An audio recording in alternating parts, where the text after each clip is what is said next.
안녕하세요. 처음교회 성도 여러분 반갑습니다. 김관우 목사입니다. 네, 오늘도 여러분에게 하나님의 말씀으로 행복한 시간 되기를 바랍니다. 4월 29일 눈곱 큐티 하도록 하겠습니다. 출애굽기 14장 1절부터 14절 내용입니다. 홍해 앞에 선 이스라엘 백성들의 모습을 표현한 본문입니다. 하나님께서 그들을 홍해 앞에 두십니다. 실은 그들이 홍해 앞에 멈춘 게 아니라 홍해가 있어서 멈춰진 것이 아니라 하나님이 거기에 장막을 치라 하셨죠. 1절 보겠습니다. 1절과 2절. 여호와께서 모세에게 말씀하여 이르시되 이스라엘 자손에게 명령하여 돌이켜 바다와 밑돌 사이에 비하히롯 앞 곧 바알수본 맞은편 바닷가에 장막을 치게 하라 했습니다. 하나님께서 인도하시는데 그 인도함이 따라서 간 곳이 바로 비하히롯 바닷가 앞이었어요. 근데 거기에서 장막을 치게 하라고 하셨습니다. 하나님께서 일부러 그 바닷가 앞에 두신 것이죠. 그리고 나서 하나님께서 하신 것이 뭐냐? 4절. 내가 바로의 마음을 완악하게 한즉 바로가 그들의 뒤를 따르리니 내가 그와 그의 온 군대로 말미암아 영광을 얻어 애굽 사람들이 나를 여호와인 줄 알게 하리라 하심에 무리가 그대로 행하니라 했습니다. 하나님께서 이스라엘 백성을 바다 앞에 두고 그 뒤를 바로의 마음 또 그의 군대와 신하들의 마음을 완악하게 해가지고 뒤를 따르게 합니다. 그래서 갇혀진 상태잖아요. 근데 이스라엘 백성이 갇혀진 상태인데 그 갇혀진 상태에서 하나님께서 영광을 얻어서 해야 할 일이 있는데 그것은 오늘 본문에 보니까 애굽 사람들이 나를 여호와인 줄 알게 하리라. 애굽은 약속의 백성, 약속의 땅에 있는 약속과 함께 되어진 백성이 아니잖아요. 근데도 불구하고 하나님께서 애굽 사람들을 통해서 하나님이 여호와인 줄 알게 하신다라고 얘기하신 겁니다. 하나님은 온 땅의 하나님이십니다. 그리고 여호와이십니다. 그것은 변하지 않는데 실은 그 목적을 가지고 하나님께서 온 땅의 하나님이심을 선포하는 것이 하나님의 당연한 것인데 그 목적을 가지고 지금 이 상황들을 연출하신 것이죠. 여러분 이스라엘 백성이 나와서 나중에 이제 말씀드리겠지만 제사장 나라가 되는 것이죠.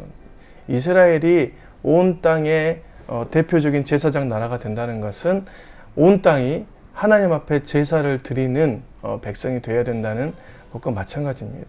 다시 말해서 온 땅은 하나님 앞에 주님을 경배하고 주님을 찾고 주님을 예배하는 땅이 되어야 되는 것이 맞는 것이죠. 그러기 위해서 하나님께서 지금 이스라엘 백성을 탈출시킨 것입니다. 그 과정 중에 하나님께서 이스라엘 백성을 홍해 앞에 가두고 뒤를 바로의 군대가 따르게 한 것입니다. 거기에서 하나님께서 반드시 승리하십니다. 우리의 삶에서도 가로막힌 상황이 있잖아요. 가로막힌 상황이 있고 어려운 상황이 있으면 하나님께서 하신 적이 많이 있습니다. 물론 우리의 죄 때문에 환경이 오염되고 또 왜곡되고 삶의 질서가 무너져서 그럴 때도 있지만 하나님께서 하나님의 백성들을 홍해 같은 곳에 가로막혀서 정말 사면 초가의 삶을 주실 때가 있어요. 내가 왜 이런지 모르겠다고. 하나님 대체 내가 왜 이런 상황이 되어 있는지 모르겠다고 얘기하는 경우가 있습니다. 그럴 때 하나님께서 우리뿐만 아니라 하나님의 백성뿐만 아니라 이 과정을 통해서 애굽 사람이 또 온 나라의 사람이 우리의 이웃이 나를 핍박하는 사람들이 하나님께서 여호와인 줄 알게 되는 과정이 반드시 있는 것이죠. 하나님 반드시 승리하십니다. 우리가 그것을 믿고 나아가는 것이죠.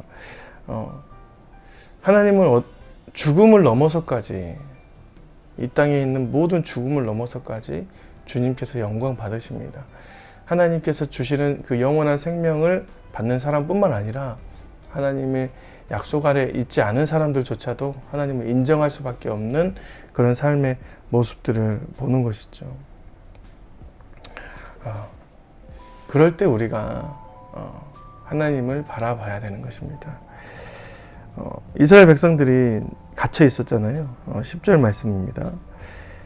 10절 11절 바로가 가까이 올 때 이스라엘 자손이 눈을 들어 본즉 애굽 사람들이 자기들 뒤에 이른지라 이스라엘 자손이 심히 두려워하여 여호와께 부르짖고 그들이 또 모세에게 이르되 애굽에 매장지가 없어서 당신이 우리를 이끌어내어 이 광야에서 죽게 하느냐 어찌하여 당신이 우리를 애굽에서 이끌어내어 우리에게 이같이 하느냐 했습니다. 네. 애굽에 600군데 병거 600대가 나오고 모든 애굽 군인들이 나와서 이스라엘 그 노예된 그 백성들 앞에 서 있는 것이죠. 그러니까 당연히 이스라엘 예전에 있었던 그 애굽 안에 있었던 이스라엘 백성들은 당연히 죽은 목숨이다라고 생각을 합니다. 그런데 그때 우리가 이제 바라봐야 될 것은 하나님께서 지금 우리의 이 상황에서 주인 되어 주신다는 것을 바라봐야 되는 것이죠. 이제 모세가 말합니다. 모세가 13절 모세가 백성에게 이르되 너희는 두려워하지 말고 가만히 서서 여호와께서 오늘 너희를 위하여 행하시는 구원을 보라. 너희가 오늘 본 애굽 사람을 영원히 다시 보지 아니하리라. 여호와께서 너희를 위하여 싸우시리니 너희는 가만히 있을지어다. 있습니다. 네. 이스라엘 백성들이 애굽 군대가 오니까 완전히 쫄았습니다. 300만 명이 되는 사람이 600병거 앞에서 쫄았어요. 굉장히 멈춰 있는 것이죠. 더 이상 이것은 우리가 할 수 있는 상황이 아니다라는 것을 인지하고 멈춰 있는 것입니다. 그런 상황에서 모세가 너희는 지금 애굽의 군대 앞에 멈춰 있느냐 가만히 서 있느냐 그것이 아니라 다시 너희가 멈춰서서 가만히 있어서 너희가 구원을 바라봐야 될 대상은 하나님이다라고 얘기하는 것이 바로 오늘 문장이죠. 두려워하지 말고 두려움에 떨지 말고 가만히 좀 서 있어라. 너희가 지금 쫄아서 가만히 서 있는 그 모습을 다시 하나님께로 돌아서서 여호와를 보면서 가만히 구원을 보라. 애굽 군대는 그들에게 두려움과 죽음의 공포를 주었지만 서 있는 것 자체로 하나님께서는 너희가 가만히 있어야 될 평안을 주신다, 구원을 주신다 라는 것입니다. 그리고 그 과정을 보면 하나님께서 얼마나 잘 싸우시는 분인지, 하나님께서 얼마나 승리의 깃발을 들고 있는 분인지 너희가 반드시 알 거다. 그러니 가만히 있어라 라는 것입니다. 우리가 주님을 바라볼 때 주님의 그 위엄에 탄성을 지르면서 예배하며 가만히 있을 수밖에 없습니다. 우리는 정말 부족한 존재이구나 라고 생각하면서 가만히 주님을 바라볼 수밖에 없습니다. 세상 가운데 있는 그런 여러분의 두려움 과정이 있는 것은 여러분에게 죽음인데, 사망인데, 주님을 바라봤을 때는 여러분에게 생명이고 구원이고 평안함입니다. 그 모습이 완전히 다른 것이죠. 오늘도 여러분에게 그 구원의 생명, 평안함이 임하길 바랍니다. 주님을 바라봤을 때는 우리가 똑같이 가만히 있지만 결국에는 하나님을 통해서 얻을 수 있는 것은 구원이고 생명이고 평안함입니다. 주님 안에서 평안하시고 오늘도 구원을 얻는 여러분의 삶이 되시길 주님의 이름으로 축원드립니다. 안녕히 계세요. 내일 또 뵙겠습니다. 오늘 저녁에는 미스터 브라운과 함께하는 성경 온라인 강좌 있습니다. 저녁에 뵙도록 하겠습니다. 안녕히 계세요.